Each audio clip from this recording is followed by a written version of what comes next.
Absolutely. Delighted to be here and delighted to see you all. I'm Dr. Jacqui Taylor. I'm CEO and co-founder of Flying Binary. We're a web science company that changes the world with deep tech. And so far, we've positively impacted over half the world's population.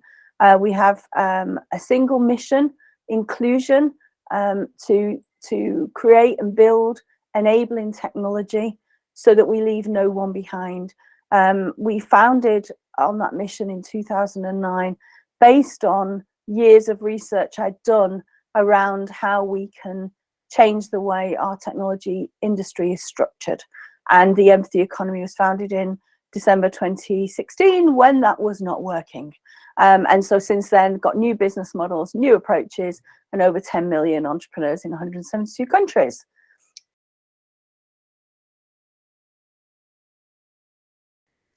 Well, I sort of want to just ping in with something before that, just to frame what I'm going to say. I don't do STEM, I do STEAM, science, technology, engineering, arts and maths, because in the industrial Internet of Things, the arts is the missing component. In the sharing economy, arguably you don't need it. We generally haven't got it, but in the empathy economy and the industrial Internet of Things, it's the differentiator because there's no human in the loop. So that's the first thing I want to clear up.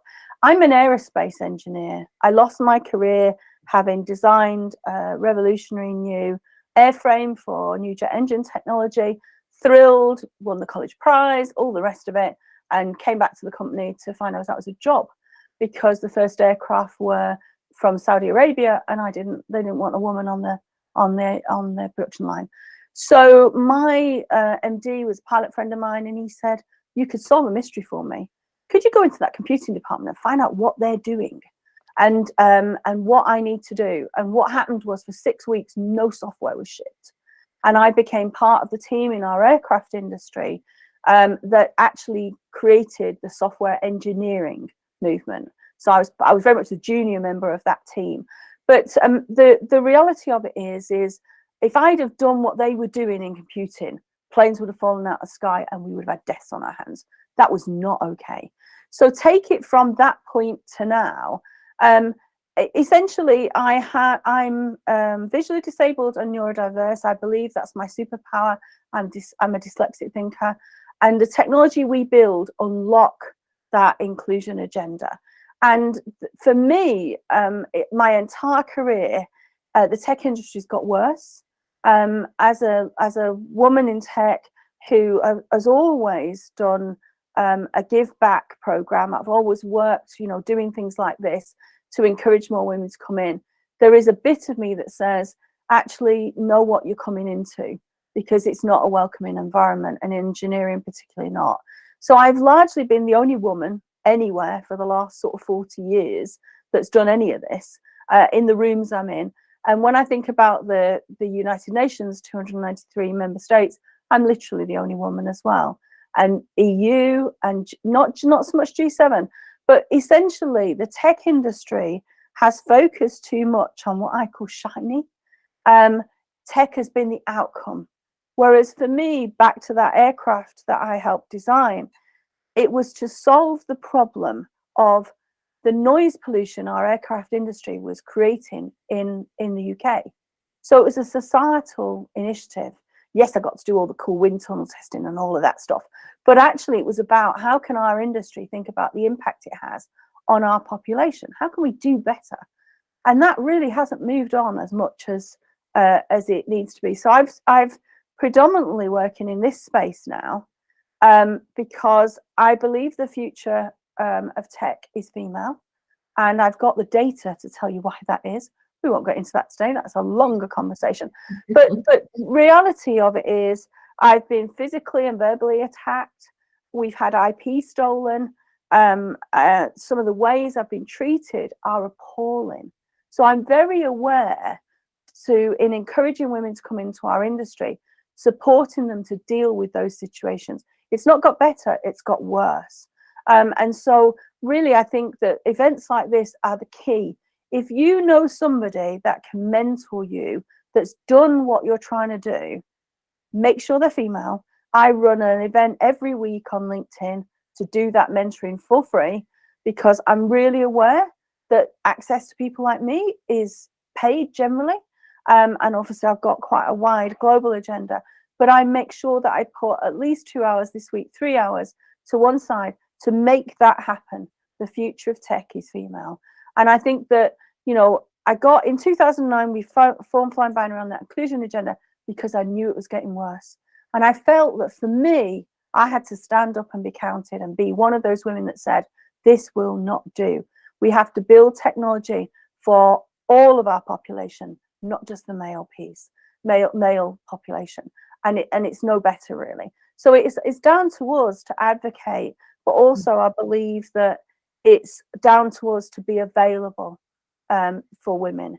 And so, you know, anybody who wants to connect with me on LinkedIn, I'll put you through to my free resources, my free mentoring program, because I think I couldn't on my watch do what I do and not make a contribution every week, because I know it's getting worse and that's not acceptable.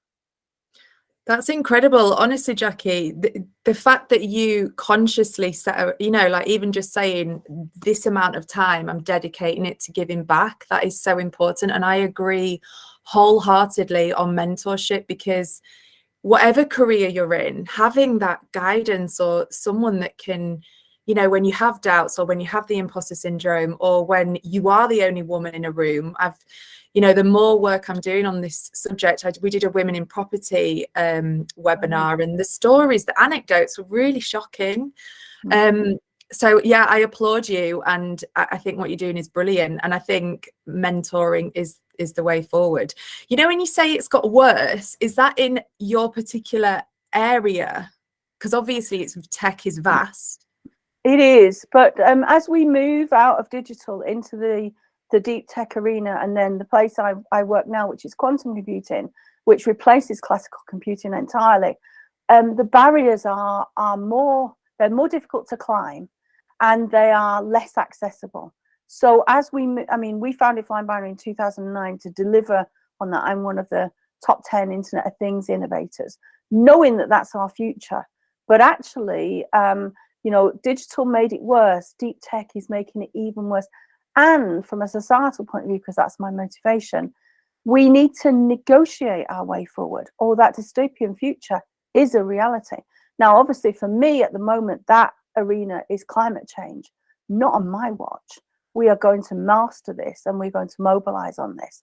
And so, you know, actually, women are better at that stuff. It's just, are you being mentored or connected by somebody who's done it? What I often say to people is I've mentored 3 unicorns, $1 billion dollar valuations, and many hundreds of 7, 8, 9-figure companies. And one of those unicorns is on its way to a dedicorn. As Amazon is losing its dedicorn crown, some of that is actually moving. And that's all about, that company's all about financial inclusion. And so the time is now, Zoe. I think that one of the messages I want to get across now is there is a movement. The empathy economy is my contribution to that, to support people to deliver tech with a purpose, to create impact. And there are many other things you can do, but make sure you're mentored by somebody who's done it. And I often find somebody come to me and go, I did this and I did that. And it's like, where did you get that from? Ooh. So ideally, if you can be mentored by a woman, fantastic. And if you can't, just make sure you're mentored by somebody who's done what you're trying to do. Mm-hmm. And I think that, you know, I have to rescue a number of founders, female founders, from that, because their investors are saying this, that, and the other. It's like I work with Series H investors, you know, the sovereign wealth lot. It's like, if you want to go all the way, go global, you need to correct that, because you can't straighten a crooked tree. Mm-hmm. And so we're not given good advice. And investment is just 2% of all investment is for female founders. So we're not on any scale where we need to be.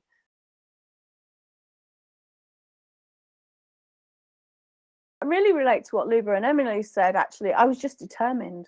Anybody who knew me as a little girl of 3 knew that I wasn't about to be moved. I would listen to everybody, but it's like I would make my own decisions. I'm fortunate enough that my mum and dad, my mum was the wind beneath my dad's wings, and she set a traditional role for me, which I didn't want. We sadly lost her as our anchor in 16, so I had to can everything and go and keep the family together. So I literally hopped off the entire career ladder in order to pull the family back together. And I think that it really isn't until I founded the Empathy Economy, which I did in December 2016, with 219 of the other founders that I'd worked with out of the 250 tech founders in London. And basically I was saying, this is not working. What is going on? Tech is the shiny, it's the outcome. It's not actually making change in our world, and it can. So what we should do is, and they were quite candid, they're like, what you should do is, you're the expert, you should work out what that looks like. So that was 2017. And then I started deploying that in 2018. And then I spoke on stage at Davos to 3,000 world leaders. And I thought, they're never going to invite me back, so I'm going to make this a good one. And I did. And one of my NATO colleagues that was in the audience said, my Jacqui, I've seen you do some things, but when will the ripples stop? And they never have. So I teach something called risk winning, which, you know, in a recent trip to Japan a few weeks ago, I delivered the sorts of things we're talking about: 2 earthquakes in the middle of a bomb incident, an intercontinental ballistic missile coming over, you know, a major fire incident. Just keep moving. Always be focused on risking winning and take those brave steps. And I hear the imposter syndrome thing, but we can't afford to have that, because the women behind us have it, and we need to show how we've overcome it. So I'm, you know, I only found out I was an empath 3 years ago, and that explains an awful lot. It's like, now that's what was going on. And I actually, when I was writing my 12th book, discovered I was dyslexic, because my Japanese interpreter said to me, why have you not got an amanuensis? And I was like, why do I need an amanuensis? He said, because you're dyslexic. It's like, no, I'm not. I am. But so nothing stopped me. That whole risk winning philosophy has been what it's about, mainly because tech is a massive enabler to solve some of the biggest problems we have in the world, but not if what we're building is shiny bro tech, not that. To me, it's always been about impact. And so really, when I founded the Empathy Economy, I changed the conversation at Davos, and I changed the conversation, not because I wanted to change the conversation, but I'd spotted what had gone wrong and gone, well, if we're to make the changes we make in tech to create profit, but with a purpose, deliver impact, that's a different matter. The technology you build for that, the deep tech you build for that, is completely different. It's got a completely different grounding. And so I think really since I spoke at Davos is where lots of people are very upset I got to there. But I've been able to enable many more female technologists by explaining what that is and explaining how to circumvent that. And in Global Entrepreneurs Week, I taught my risk winning masterclass. And those women that were on that masterclass in the middle of an earthquake, I might add, I wasn't doing my earthquake training and being under the desk. I just carried on. I met up with them because I do a weekly mentoring for free. And they were like, that was just so powerful. I believe I can do it. And I think sometimes it's about that. I never had a lack of belief, but I didn't have the vehicle. The empathy economy was the vehicle. Technology that enables a societal change. What is that? And being able to define that. And it's brilliant because lots of people don't believe in it. They're for profit only. Great, they're not my people. They're not building, you know, the change. But I mean, my day job is in the counterterrorism world. And I've been in Ukraine since February the 10th.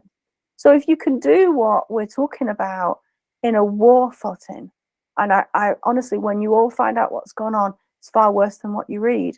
When you can do it then, you can do it anyway. So I think that the spirit of the Ukrainians I'm working with, and we've got 15,000 people in 20 countries keeping Ukraine up and connected. And I think that we've moved the needle to that to be possibility now. What this is about is, what does technology enable? Let's not just build shiny, let's not just build it for profit. I think it's that literally I would say, you know, because it's not about me. Yes, I founded the Empathy Economy, but I've got 10 million entrepreneurs, over 10 million entrepreneurs across the world delivering on it. And so actually doing that is what's shifted the needle. And the recognition, and lots of people don't like it. That's good, because I'm not going to stop. You know, it's about what Emily and Luba said. You just double down, because actually instinctively you just know you're doing the right thing. And if you do the right thing happens. You might have to do it like I did, though, for what would that be? 17 years of research. Wow. Did you always, when you started your career, did you see it going? Because obviously you've got really senior, important roles now working with the government. Was that, because I know you said obviously determination, very driven. Was that where you saw your career going when you first started out? No, I mean, I was looking to solve societal problems like the noise pollution from our aircraft industry, because it seemed to me we should know the impact we have as an industry. And obviously that builds straight into climate change and the impact having on the planet. And so for me, it was like, why is nobody looking at that question? And so I would navigate whatever I was told to do. I've been unemployable for about 40 years now, but whatever I was originally told to do, and then just add that in sort of a bit surreptitiously. But then when I went on my own at the age of 23, it's like, no, I'm not navigating this with somebody else, because they don't see it. And when Tim Lee invited me into the founding of Web Science in the Royal Society, he said, I don't know what you know. I do know that you know the answer. And 199 other people in that room. And we have actually been delivering on the answer. And it's about that, you know, who you work with. The thing about the empathy economy is it's collaborative fabric. It's not competitive. And I think, you know, we talk about bringing women into our industry. We need as women to have a collaborative fabric, but largely corporate is not collaborative. It is that dog eat dog competitive world, competitive outside of it. And changing that changed the dynamics. It's like Luba said, really. And so I have a seat at the table of 193 nations, but what I do is make sure other entrepreneurs have a seat at that table too. That's what the empathy economy is. I've made a bigger table so you can all be around that table. And so I've got some exciting news to launch on that in 2023, but I absolutely can't say now. I get in so much trouble by going, well, it's only a few weeks. No, Jacqui. From all of my fellowships and doctoral and professorial roles since I moved into Ukraine on February the 10th, because I knew I couldn't support my PhD cohort. That wasn't going to be okay. But no, I've had a PhD cohort that I've mentored since 2009. 2022 is the first year I haven't done it. I love it. And we're talking about sort of entrepreneurs, but my youngest Python programmer is 5. My youngest entrepreneur is a blue entrepreneur, and he cares about the oceans, and he's 3. He doesn't have the language to talk to me at all, but he draws me pictures. And we've just made our first film, which I'm going to see on the raw footage on Friday about the empathy economy. And I really, all the work I've done since 2009 has been with our university cohort, because they were my original inspiration and massively challenged me, but I'm always up for that, you know. And I think that it's more of the web science that I pioneered was understanding that our under 30s are using tech as an enabler for them to bring their talents to the world. How did I build that tech such that it amplified? And, you know, the whole journey for Gen Z until I stood up at Davos in 2019 was hard. I was feeling my way around, even with years of research. But once I switched to Gen Alpha, I knew what I was doing. And then Gen Beta had been a breeze. And excuse me, I've got a bit of a cough today. It was really interesting for me at the pandemic, because many emeritus professors rang me up and said, oh, I'm in trouble now. I've got the tail end of Gen Z coming to my classrooms virtually. Will I survive? And I would say half of them stood down from their academic roles. But I've had equally this summer in 2022, many of those that stayed saying, you didn't tell me Gen Alpha was like this. It's like, I did. Just wait till Gen Beta arrive. and the reality of it is because of the way that as a cohort, and that's socially across the world, a social cohort, tech is their connector and their enabler, not perhaps the tech that you would think, other tech, but it's a question of what unlocks that talent. And what I'm famous for is bringing those unheard voices to the G7, to the G20, to the UN, because we have tech that will connect to every single person that's connected on the planet. And so the G20 can go, we're going to do this. And it's like, I respect your opinion. It is the lowest form of knowledge. Here's the data. And so that's what I've learned to do. Since I co-founded the data journalism industry, I've used data to make the point for me. And it beats opinion hands down any time. But those unheard voices, the governments across the world do want to hear them. They're never ready for the answer. But actually, we always work a path forward. Often we don't do anything different, but we do it in a different order. And so I think that for me, it's about being strategic, it's about being lateral, but it's actually looking at what the unfolding need is and the part that tech as enabler plays. So what tech do we need in order to unlock this? We can solve, I mean, I have solved the counter-terrorism problem. We know how to beat the terrorists. We've done that with tech and the help of many millions across the world. We're now working on climate change to do that. There isn't a wicked problem and, you know, with these dense problems that can't be solved, but it has to be impact driven. And that's really what I've been, you know, in sitting at those tables, I've been saying opinion should not count anymore. We should have the data, we should bring the unheard voices, because quite frankly, that inclusion agenda is what's making the I can't give you the number, but when I did a sort of the boom mic drop at G20 to say, and the GDP on the average GDP you will gain by doing this is number that I can't give you, and pretty much it wasn't for any of the reasons I told them that got attention. So at the end of the day, it's about finding, you know, really, as Luba and Emily has said, finding our place in that, and then connecting with those that are looking to you know, move the agenda. And we have many ambassadors that are male that support our women in tech, and not just because they are, you know, senior in an organization, but just because they believe in this too. I had a call, an international call this morning, which I can't give you the context for, but we were talking about what how much quicker we can accelerate climate change by just doing this one thing. Wow. And I think, why wouldn't we?